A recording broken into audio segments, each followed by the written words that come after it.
¿Alguna vez te has preguntado cómo un hombre que hacía temblar estadios enteros con solo abrir la boca, que convertía el sudor de miles en un coro colectivo de éxtasis puro, que llenaba plazas y teatros con su sola presencia, y hacía que el mundo entero bailara al ritmo de su dolor disfrazado de alegría, pudo terminar sus días en una cama de hospital fría y solitaria, con el cuerpo consumido por una enfermedad que en esa época era sinónimo de estigma absoluto, sentencia de muerte y silencio? Vergonzoso, sin $1 en el bolsillo pese a haber generado millones, y con el alma hecha pedazos por una cadena interminable de pérdidas que parecían no tener fin, Héctor Lavoe, el cantante de los cantantes, el flaco de oro, la voz que respiraba debajo del agua, el jíbaro que convirtió el barrio en poesía sonora. Fue el rey indiscutible de la salsa en su época más brillante, pero su historia real es un descenso brutal hacia el infierno personal que pocos narran sin suavizar las aristas más filosas. La industria lo elevó a los altares del éxito masivo. Los fanáticos lo adoraron como a un santo del barrio, pero detrás de esa sonrisa nerviosa, esa mirada evasiva y esa voz que parecía llorar mientras reía, se ocultaba un ser humano profundamente fracturado desde la infancia más temprana, devorado por demonios internos que la fama no solo no sanó, sino que amplificó con una crueldad implacable. Hay capítulos oscuros que la prensa amarillista de entonces cubrió con titulares sensacionalistas sin entrar en el fondo, decisiones irreversibles que tomó en la soledad más absoluta, traiciones que llegaron de los círculos más cercanos, y una sucesión de tragedias que parecen malditas, como si el destino hubiera decidido cobrarle con intereses cada segundo de gloria que regaló al mundo. Abandonos tempranos, adicciones que lo convirtieron en su propio enemigo, rupturas que dejaron heridas abiertas, pérdidas familiares que lo hundieron en la depresión más negra, y un final que contrasta de forma brutal con la inmensidad de su talento. La imagen pública nos entregó al ídolo invencible, al payaso trágico que cantaba su propia biografía sin que el público lo notara del todo. Pero la verdad es mucho más áspera, más incómoda, más humana y desgarradora. Un genio que se autodestruyó mientras regalaba vida y baile a millones. Un hombre que lo tuvo todo en el escenario y lo perdió todo fuera de él, atrapado entre el aplauso ensordecedor y una soledad que nadie vio venir. Existen revelaciones que se susurran aún en los rincones de la salsa vieja, confesiones que sus amigos más leales guardaron por décadas, momentos de vulnerabilidad extrema que desviaron su camino para siempre y que, al sacarlas a la luz hoy, nos obligan a replantearnos qué precio real paga el alma cuando el éxito llega demasiado rápido y sin bases sólidas. Si tienes el coraje de dejar atrás los mitos románticos y las versiones edulcoradas para sumergirte en la crudeza absoluta de lo que realmente le ocurrió a Héctor Lavoe. Quédate hasta el final de este relato extenso y sin filtros, porque la última pieza del rompecabezas, la que casi nadie menciona en voz alta y que explica el porqué de su caída total y definitiva, es la más devastadora, la más inesperada y la que te va a dejar con un nudo permanente en la garganta. Pero antes de que avancemos por este laberinto de luces cegadoras y sombras devoradoras, si valoras estas narraciones largas, profundas, sin censura ni adornos que desentierran las verdades que los documentales oficiales prefieren maquillar o evitar, hazme un favor ahora mismo. Suscríbete al canal en este preciso instante. Activa la campanita para que no se te escape ninguna de estas historias complejas y reales que merecen ser contadas con toda su intensidad.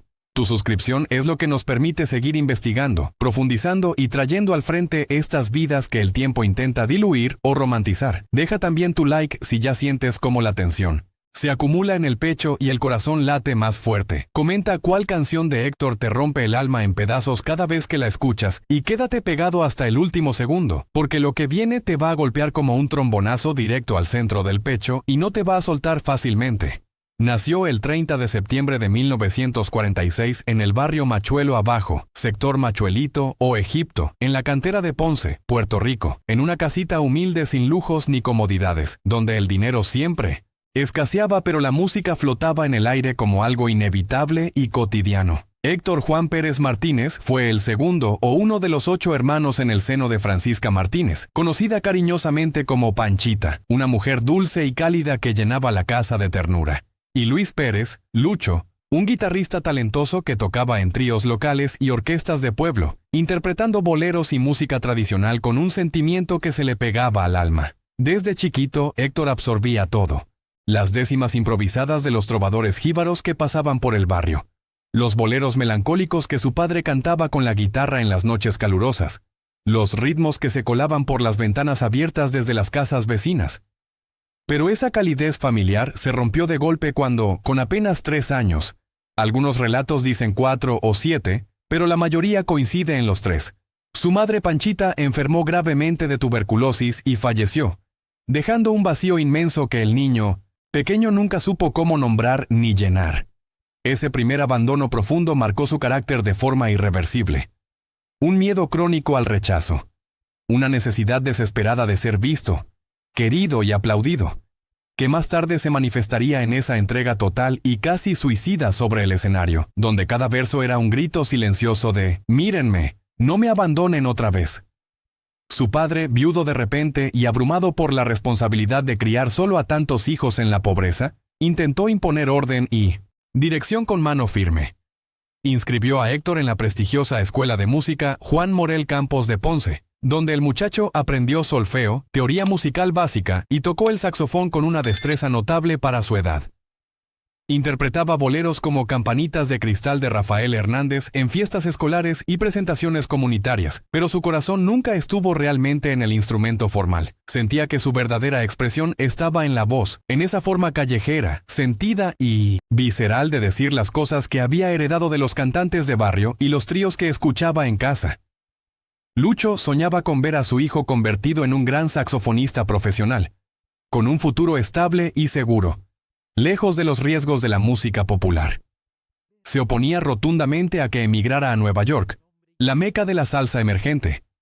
El hermano mayor de Héctor había partido antes hacia esa ciudad y había muerto en un accidente trágico, lo que reforzaba el terror paternal a perder a otro hijo en esa jungla de concreto, crimen y oportunidades inciertas. A pesar de las prohibiciones y los consejos, a los 16 años Héctor se rebeló contra el destino trazado por su padre, empacó lo poco que tenía, dejó Ponce atrás y llegó a Nueva York el 3 de mayo de 1963, instalándose primero con su hermana mayor Priscila en un apartamento del Bronx donde el ruido constante de la ciudad era ensordecedor, y la soledad se sentía aún más pesada entre edificios descuidados, calles sucias y un olor a esperanza mezclada con desesperación diaria. Los primeros años fueron de supervivencia cruda y frustraciones acumuladas. Cantaba en bares de mala muerte y fiestas locales con agrupaciones menores como la New Yorker Band de Russell Cohen, donde grabó su primer sencillo, Está de bala, en 1965. Pero el pago era irregular o nulo, los rechazos constantes por su estilo aún crudo, y la tentación de las calles del barrio latino siempre al acecho con promesas falsas de alivio rápido. Sobrevivía con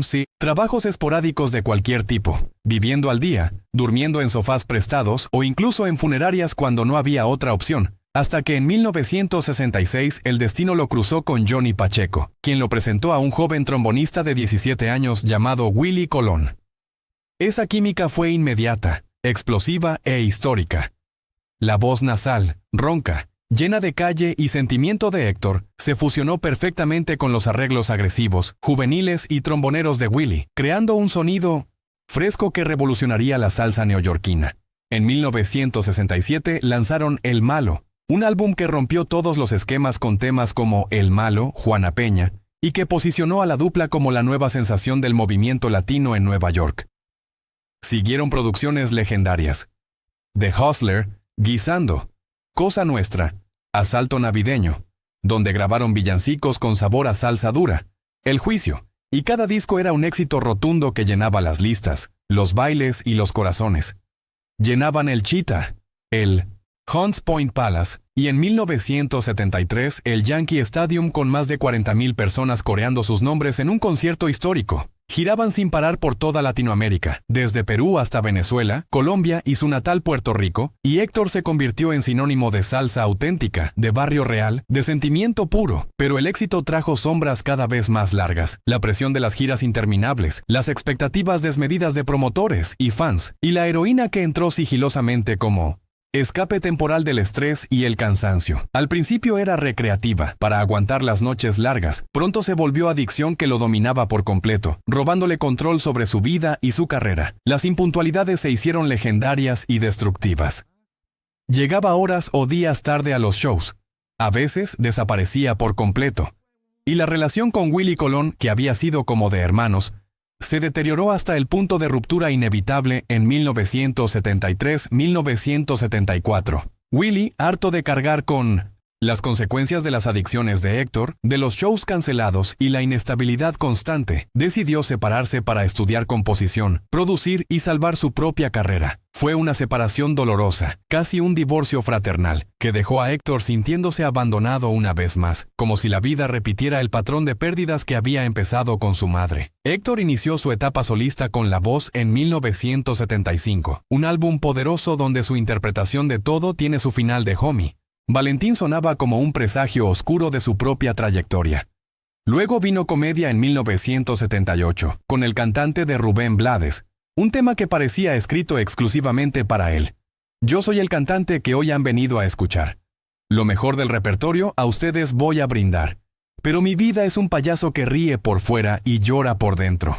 Sabio en 1980, Que Sentimental en 1981, Revento en 1985. Cada producción mostraba su genialidad vocal intacta, su capacidad para transmitir emoción cruda, pero también su fragilidad creciente. La voz seguía siendo oro puro, pero el cuerpo y la mente se quebraban bajo el peso de los excesos. En los 80 las tragedias se acumularon como una avalancha sin piedad. En 1981, un incendio en su apartamento de Queens lo obligó a saltar desde un segundo piso mientras dormía, fracturándole ambas piernas y dejándolo con una cojera permanente que lo obligaba a apoyarse en bastón en sus últimas presentaciones. Poco después, su suegra fue asesinada brutalmente, en un asalto violento en Caguas, Puerto Rico, apuñalada con un destornillador en un crimen que nunca se resolvió del todo. Un horror que sumió a su esposa Nilda Georgina Pucci Román en una depresión profunda y que afectó gravemente la estabilidad familiar. Perdió a su padre Luis en 1983, otro golpe al corazón que profundizó su sensación de orfandad perpetua. Pero nada lo preparó para el 7 de mayo de 1987. Su hijo mayor, Héctor Pérez Jr., Tito, de solo 17 años, murió por un disparo sumo accidental mientras manipulaba un arma con un amigo en un descuido fatal. Algunos relatos hablan de circunstancias sospechosas, pero el dolor fue absoluto. Ese día algo se rompió para siempre en Héctor. La culpa, la impotencia, el remordimiento lo llevaron a recaídas brutales en la heroína y la cocaína. Escapaba de clínicas de rehabilitación, desaparecía por semanas enteras, y sus presentaciones se volvieron impredecibles y dolorosas de ver. A veces brillaba con una intensidad sobrenatural, otras apenas podía sostener el micrófono o articular las letras. Intentó quitarse la vida varias veces en medio de la desesperación. El episodio más conocido y dramático ocurrió el 26 de junio de 1988 en Puerto Rico. Tras la cancelación de un concierto en Bayamón por baja asistencia y su propio estado deplorable, discutió violentamente con Nilda en la habitación del Hotel Regency en el Condado, San Juan, y se lanzó desde el 9º piso. Milagrosamente, o trágicamente, un ducto de aire acondicionado en la pared exterior detuvo su caída, salvándole la vida pero causándole múltiples fracturas, lesiones en la columna y una neumonía grave que lo dejó conectado a respirador artificial por semanas, con secuelas físicas y emocionales irreversibles. Meses antes, en febrero de 1988, los médicos le habían diagnosticado VIH, contraído por el uso compartido de agujas contaminadas durante años de adicción severa. En esa época, el SIDA era terror absoluto, estigma social brutal, miedo al contagio, falta total de tratamientos efectivos y una expectativa de vida muy corta. Héctor lo llevó en secreto al principio, pero la enfermedad avanzó con rapidez implacable. Perdía peso drásticamente, la voz se debilitaba poco a poco, las infecciones oportunistas lo atacaban sin descanso. Sus últimos conciertos fueron actos de pura resistencia y dignidad. En el Madison Square Garden en 1990, flaco, frágil y con bastón, aún hacía vibrar al público con Periódico de Ayer, Mi Gente o El Cantante. Pero cada aparición era un recordatorio cruel de lo que se iba perdiendo. Económicamente estaba en la ruina absoluta. Los excesos de años anteriores, los malos manejos y robos de algunos managers que se aprovechaban de su vulnerabilidad, las deudas acumuladas con promotores, lo dejaron sin ahorros pese a haber generado fortunas con giras y discos que seguían vendiéndose por millones. Vivía de favores de amigos leales, de regalos, en apartamentos modestos mientras sus grabaciones clásicas seguían sonando en todo el continente. En sus últimos meses fue cuidado por una familia adoptiva que lo acogió en Nueva York, pero el deterioro era imparable. Un derrame cerebral en 1991 agravó su condición, dificultándole incluso hablar. Murió el 29 de junio de 1993 en el St. Clair's Hospital, o Cabrini Medical Center, de Manhattan, a los 46 años, por paro cardiorrespiratorio derivado de complicaciones del SIDA, neumonía por pneumocistis, fallo multiorgánico, un cuerpo que ya no resistía más. Su funeral en Nueva York y luego en Ponce fue multitudinario, con miles llorando en las calles, pero también cargado de silencio sobre la causa real por el tabú de la época. Hoy Héctor Lavoe es un ícono eterno e inmortal. Sus canciones suenan en bodas, bares, playlists de nostalgia, radios y corazones que no lo olvidan nunca. Es el poeta supremo del desamor, de la traición, de la alegría efímera que duele, del barrio que late en cada nota. Pero su legado verdadero va mucho más allá de los premios póstumos, las estatuas y los tributos.